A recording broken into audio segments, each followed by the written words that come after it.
Hello दोस्तों, नमस्ते, प्रणाम, जय श्री राम जी, राधे राधे। आप सबके स्वागत करती हूँ दोस्तों अपना यूट्यूब चैनल में। तो आज मैं बहुत ही प्यारा देहाती भोजपुरी नाच गीत लेकर आई हूँ, तो आप लोग बने रहिएगा। मेरी प्यारी बहनी, सखियों, सहेलियों, दीदी माताएं से रिक्वेस्ट है इस गीत को सुनने के लिए शुरू से लेकर अंत तक सुनिएगा। अच्छा लगेगा तो छोटा सा प्यारा सा कमेंट जरूर करिएगा मेरी प्यारी बहनी, सखियों, सहेलियों, दीदी माताएं।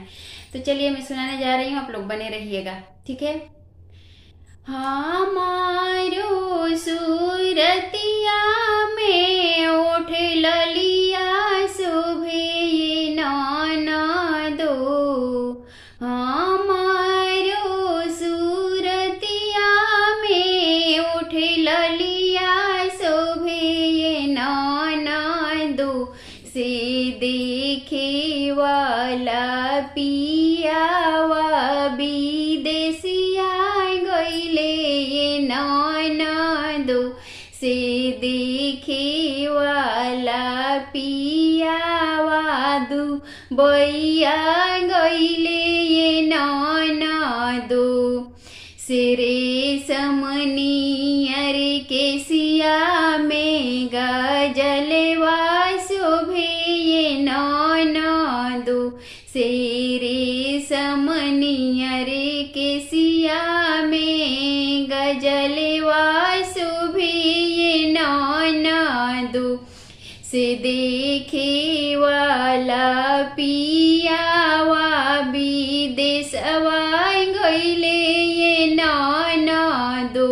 से देखे वाला पियावा विदेशवा गईले ननदो।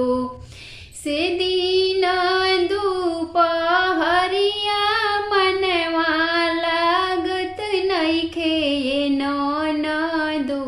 से दिन दुपहरिया मनवा लागत नइखे ननदो। से पियावा विदेशवा गईले ननदो। से आधी आधी रतिया में सपनवा आवे ननदो। से आधी आधी रतिया में सपनवा आवे ननदो।